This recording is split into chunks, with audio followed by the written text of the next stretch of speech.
Welcome back, listeners. I'm Robin Black, and this is It's All About Healing podcast. Today we have Mhm. a special guest with us, Harold Phifer. He is the author of My Bully, My Aunt, and Her Final Gift. So, Harold, tell us a little bit about yourself and about this book. Oh, um, started writing around about 2018, and I'm air traffic control of it. I did it in the U.S. for like 23 years. I retired and started doing contracting, and so I started in Iraq, then I went to Afghanistan, went to Guantanamo Bay. Now I'm back in Iraq. Okay. Um, I wrote the book Surviving Chaos: How to Find Peace at a Beach Bar, and in that book, I talked about thinking I was going to die. We had a suicide bomber hit our camp, and I thought I was going to die. So in the process of waiting to be, say, slaughtered, I started to, uh, I guess you say, think about all my life in my past. And so all the things in the book, I started back from when I was about 3.5, 4, and came forward. Well, one of the characters in that book was my aunt. Mhm. And so after reading the book and, trying to sell it and all that, I like, wow, and people even mention, kept asking about my aunt. I'm like, well, I guess she deserves a story of her own. So Mhm. so now that came to my bully, my aunt, and her final gift. And I talked about all the zaniness and how she really stunt my growth. She Okay. really did all she can. She was cool when my brother wasn't around. Whenever he was around, it's like I wasn't there. She, Mhm. didn't want to hear me, you know, act, don't be seen or don't be heard. And so all the zaniness I observed or experienced when basically my brother was around. Yeah. And yeah, he was the guy, nice looking, you know, um, all that, she wanted to be his mom. Okay. And since she couldn't, she kind of like doubled down to, I guess, to be near him and make him superior to the rest of the brothers. Okay. So a lot of it I talked about all the issues that went on, but so much of it was funny. It wasn't Okay. funny then, but looking back, it's funny. So, tell us a little bit about that because it says here that you survived a schizophrenic mother and Mhm. your aunt was abusive. So, tell us a little bit about that and how that, led you towards writing this book. Yeah, my aunt took advantage of my mom being schizophrenic. And Mhm. I mean, it was tough growing up, going to school, kids. They're they're they're they're not nice, you Right. know. And so that was tough enough. But then my aunt took advantage too because my mom was much more attractive. She was challenged, mentally challenged, but she's still, nice body, cute little lady. So she Mhm. did attract men more so than my aunt. My aunt didn't. Right. Okay. But she took advantage, I guess, as in I'm the better woman, I'm a better parent, and and then you throw in that mix of this is my kid, kind of, Mhm. and the rest of us really didn't matter. So it was a challenge, and as a kid, you see it all and you watch it unfold, and I never forgot it. Of course, obviously, that's why I wrote the book. Mhm. Mhm. So, how many other siblings did you have? Actually, at three, but Mhm. one of my brother got killed. Oh man. Around, I want to say 97. And so I didn't want to bring him into this book. So I just purposely left him out, you know. But Right. in the Surviving Chaos, I did mention him. And, but, to make the story flow, well, I left him out. Okay. Okay. And so when you say that you were being bullied by your aunt, what exactly did that consist of? Oh boy. Like I talked about, we would be in like a Christmas place. I was kind of, um, academic inclined kid. I had good memory. So Mhm. any place, wherever I was on it. But she was push me aside and try to put my older brother out front, even to stealing some of my poems that I read, Mhm. stuff like that. She would, um, she would, spank me or whip me over whipping him, and we would do the same stuff. I mean, matter of fact, I mean, granted, a lot of stuff was my ideal, but Yeah. but he, commit the same atrocity that I did. Mhm. But she didn't ask who I did it was. Well, maybe she knew. I don't know. But Right. I would get the beating and he wouldn't. It was Yeah. always like that. So how would you say, and this was during your entire childhood? I would say, yeah. My mom split off probably around about 9 years old, 8, 9 years old, to got Mhm. her own place, which was a dump. But anyway, she did. Mhm. But still, my aunt had that control over her. She still had that. We still had that fear and respect. And Mhm. one of the things I talked about in the book Surviving Chaos, um, I was afraid of her, respect her, always looked in the eye, never, said anything slick. And I was about 18, 19, 19. I got in a fight with my older brother and beat him up. So he goes and he goes and tell her. And we fought all the time. He used to beat me up, but finally I got some courage, finally want to fight, right? So he goes and tell her, mind you, let me digress. All the time he beat me up and I complained, nothing happened. Yeah. She was saying nothing. So the Yeah. first time I win a fight, he tells her, she comes over, threatens me, and shows me her gun. Oh, wow. And I'm sitting there like, I never talked back. I never said a sick word. I never rolled my eyes. I never looked down when you were talking to me.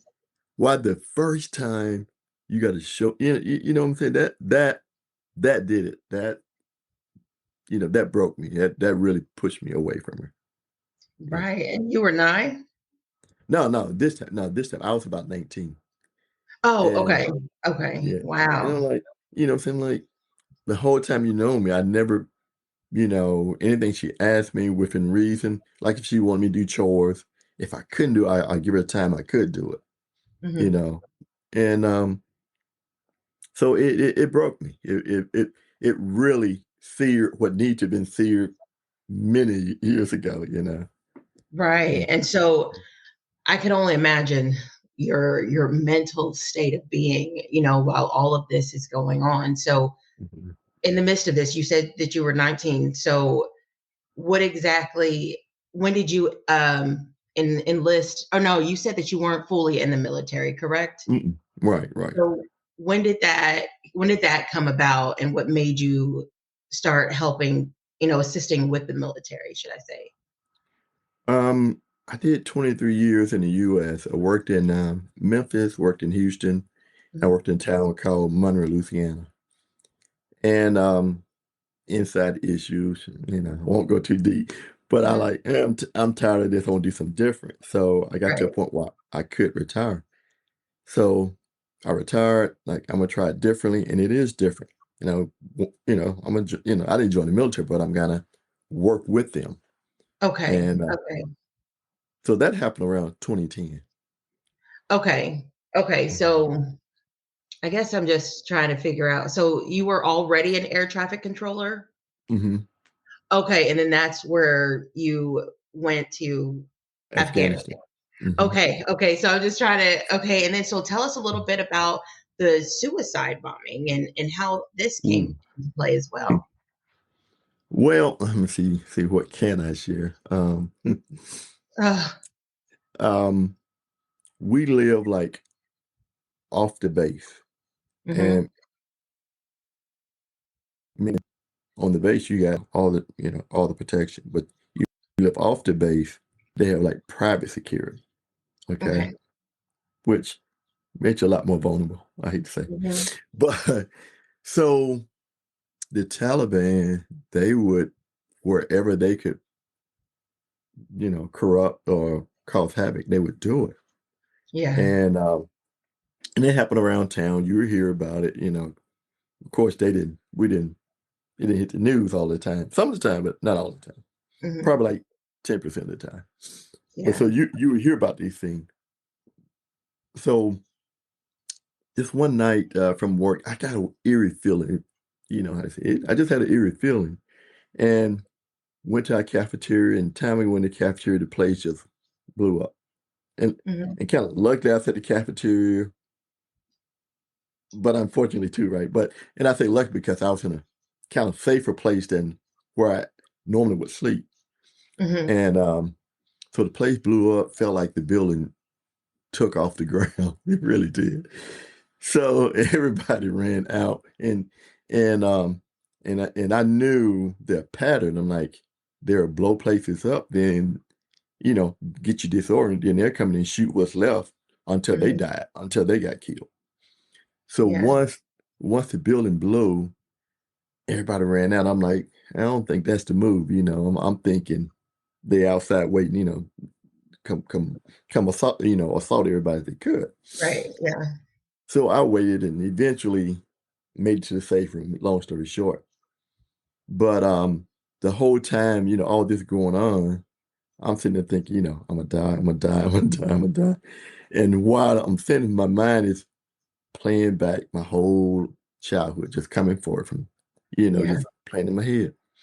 So, and like I said, I'm sitting there and I made a vow, God, if you let me out of this, I'll write this book. Because all my life, I said, I'm gonna write a book, man. I had a crazy life, I'm gonna write.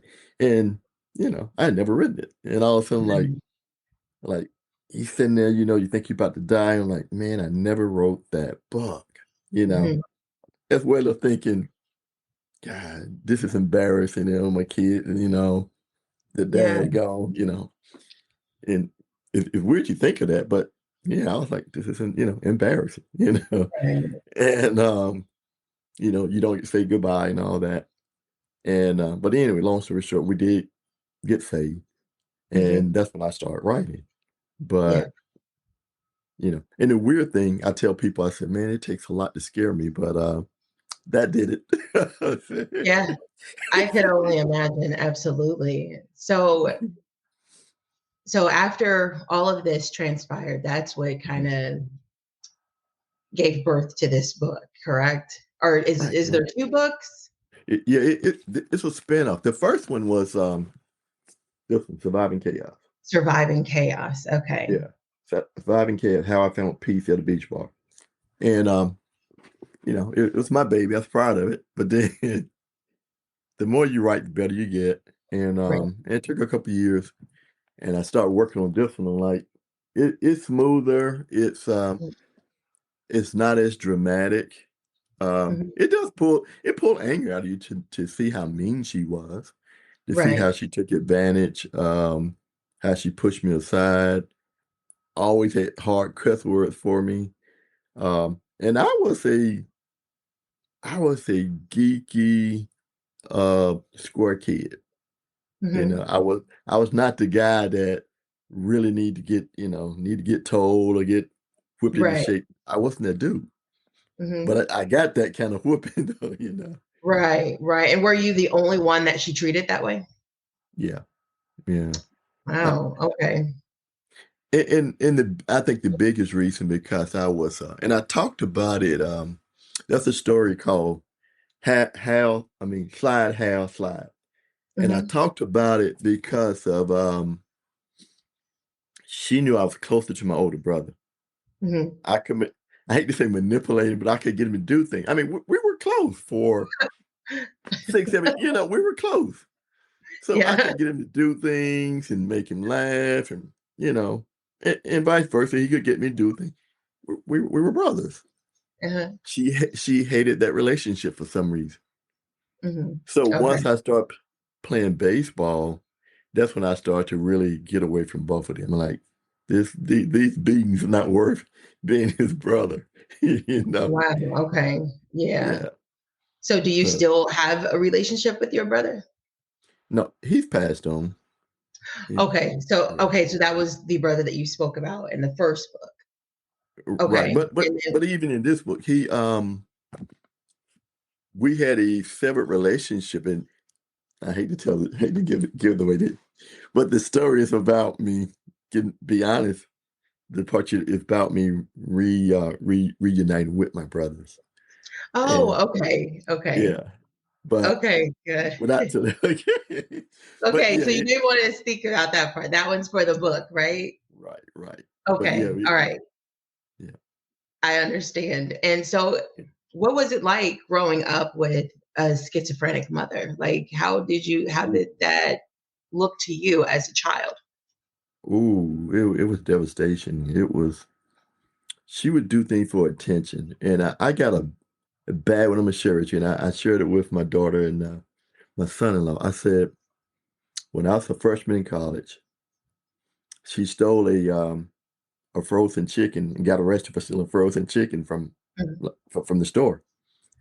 I said, man, I could not have survived that if I had been in high school. mhm. I said, God just protected me, gave me an extra year. I said, I could not have survived it, Right, And I bring that up to say it was always stuff that was, man, it'll take the air out of you that she would do. I mean, she'd ride a bike, she would cuss people out, she would pull in front of cars, people almost hit her just for attention. She would do all kind of wild things. And of course, I would hear about it, right, yeah. or or people want to pick on me about it. And God, it was rough. It was. But yeah. Man, so how did you come out of that? When you were younger, how did you mentally handle that? Ah, it, you know, you tried, I tried to find friends, and that was hard. Hmm. That didn't take advantage of that situation because it was always a good joke, a good Hmm. laugh. Hmm. And you try to find friends that didn't treat you that way or look for an opportunity to get one off, Hmm. and that was hard. So I was telling one of my coworkers, I say, so I was always trying to fit in, trying to find in, trying, not be noticed. You always want to make sure you overlooked or didn't stand out, and that once again, it stunts your growth. It stunts who you are. Hmm. Um, and I tell people even to this day, I said, man, I know I'm strange because I never knew how to socialize because I was always trying to Yeah. be evasive, Hmm. and and people would always, take advantage of, if we're better than anybody, we're better than him because he's got the crazy mother, Hmm. Yeah. and we were dirt poor, Mhm. so it was hard. Yeah, and would you say, like, your social anxiety or Hmm. social yeah, like, are you still that way now? Has that carried over into adulthood? Well, mm, no, in my younger years, though, he did. Because like when I started dating, I was I run a lot of good relationship because I was screwed up, you know, Mhm. Yeah. and it's from being bitter, and I was because the hard thing is knowing you are a step or two smarter or better than the people you're around, Mhm. but you're always treated like you're the last or the lowest, on the totem pole. Right. Mhm. And that was hard, even socially, I wasn't an ugly kid, but that Mhm. was tough too, like Yeah. nobody wanted to put up with the kid with the crazy mom. Yeah. So that was it was tough, and it made me bitter. I won't lie, it made me bitter, and it took probably, and this is a weird thing in spiritual. It took me to about 28 to realize out of all that I went through, God still made me more unique, Yeah. and I just couldn't see it, and Mhm. that's when I started to change. You know, Yeah. yeah, like I like that. all that had been thrown at me. I'm like, you've always been better than everybody. It's been that you just couldn't see it. I, Mhm. I was too busy looking at the negativity. You know, Mhm. yeah, Right, just being focused on the negativity instead of hmm wondering why, yeah, am I yeah. chosen to go this path? Yeah. not being So, invited to the parties, not being able to fit in, you know, so mhm, not, I was too busy focused on that and not realizing he protected me and he made me very unique, you know. Mm. absolutely. So, and this is in the midst of all of this going on in the middle of your childhood, or is this more in your adulthood when you started coming to this realization with God? Uh, I had a problem with God for years Hmm. because oh boy, my aunt, the very religious, one of the most evil person I ever met. My Hmm. dad was very religious, didn't care about, you know, I'm the bastard child, didn't know me, you know. So I'm Hmm. sitting there like, if they were so godly, why would I want to be a part of that? You know, Right.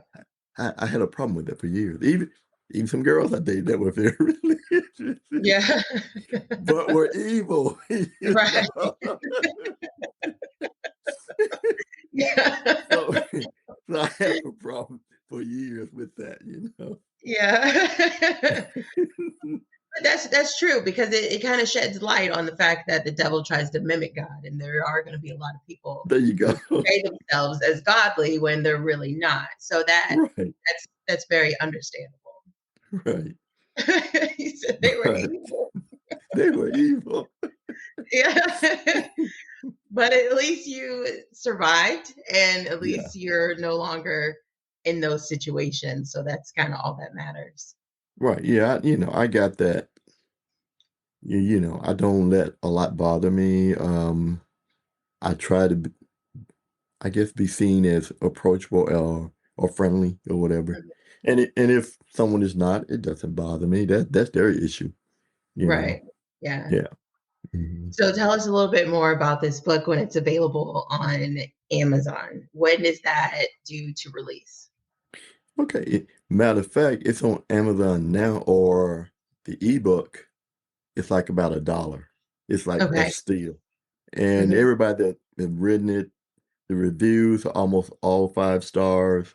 Hmm. Everybody who have read it love it. And like I said, it's cheap right now. I'm running low, trying to get people check it out.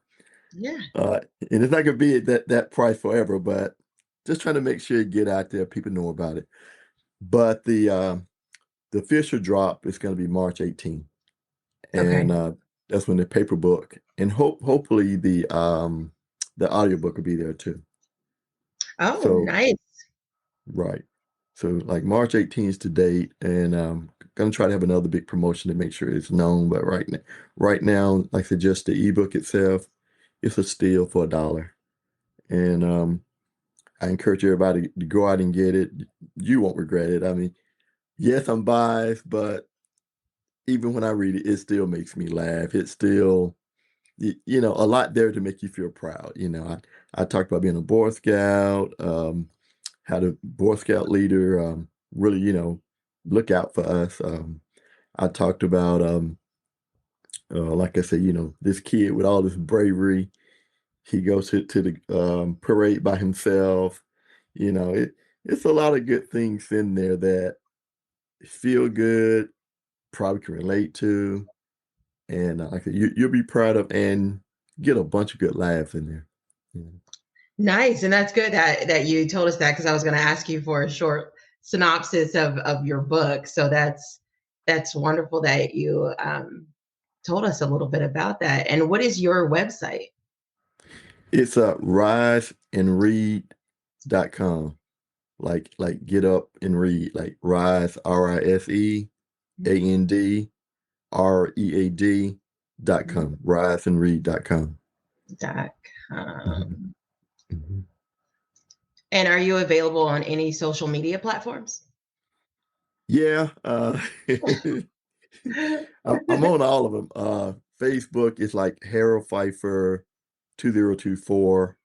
I think the same thing. Instagram, Harold Pfeiffer 2024. On X, like HE Pfeiffer, like Hotel Echo Papa, Hotel India, Foxtrot Echo Romeo on Okay. X. Yeah. So yeah, I'm there. Well, thank you. Thank you so, so much. And just really quick, I wanted to just kind of go backwards a little bit. As far as Mhm. your duty as an air traffic controller, I never understood that. So, what exactly is there? Just what is the description of that? Ooh, it's like a three different version. Mhm. The one you're most familiar with is the tower, and it's kind of what I'm Okay. doing here. And the tower is like tell me land, take off, all within about a 40 miles of that airport of that city. Okay. Okay. And then you got the bigger part, which you what they call approach control, where it's mainly all radar. And they're about 100 to 80 miles kind of circle around that city. Okay. Mhm. And then the center, which I did also, is which I did most of the US, is like about 500, 800 miles out. So it could be 6, 7 cities, all combined that they feed into the approach and the approach feed into the tower. So they start big, smaller, and then home. And same with going out. Small, bigger, then out like that. And how long So have you been in Iraq? oh, I came back in March of last year. So Uh-huh. I've been here a couple of times. Yeah. Really? And so Yeah. is it just you only have a certain time to be there, or is this your personal decision to be there? More or less my personal decision. Nice. So what Yeah. is it? What is there to enjoy while you're there? It's not enjoy, it just combination of pay is pretty good. Uh-huh. Um, and you get time to yourself to write books. Yeah. So if I was in the US, I'd be totally distracted. So, Hmm. I'm kind of on a mission, want to get a couple things in place. Hopefully, eventually, I can be on the book tour, speaking tour. That's what I'm Yeah. hoping to come out of it. Yeah. Um, yeah. So eventually, I want to build a brand, a following that I Hmm. can do that. Yeah. Yeah. I like that. I like getting away from distractions and you notice that. So Oh, yeah. that's huge. So I greatly appreciate that. Is there any Appreciate it. advice or anything that you would like to give your listeners? Oh, wow. Believe in yourself, for one. I mean, you hear that all the time. It's never too late. Friend of mine's, I lost my mother in 2017, the schizophrenic mom. And Mm-hmm. it's weird. I still missed her. We had a horrible relationship, but Mm-hmm. but once she was gone, I missed her. So I told a friend of mine, I think he lost his mom about a month, 2 months ago, and I told him before he knew she was gonna pass. I said, man, all the thing that you could think of to ask her or tell her, how much I love you or whatever, or I'm sorry. I said, please go do it. I said, Mm-hmm. because once she's gone, she's gone. And I Right. said, and you're gonna think about her, and you're gonna wish you could pick up the phone and say, "How you doing?" And you can't, Mhm. or Yeah. or "I'm okay," and you can't. Yeah. I said, so do all that, man, while you can, because trust me, 4 or 5 months after come to grips with losing her, you're gonna feel good that you did that. You know, Yeah. I yeah, like that. That's a powerful message. I greatly appreciate that. yeah. But thank But you. Oh, go ahead. but my aunt Kathy, I didn't want to do that. Yeah.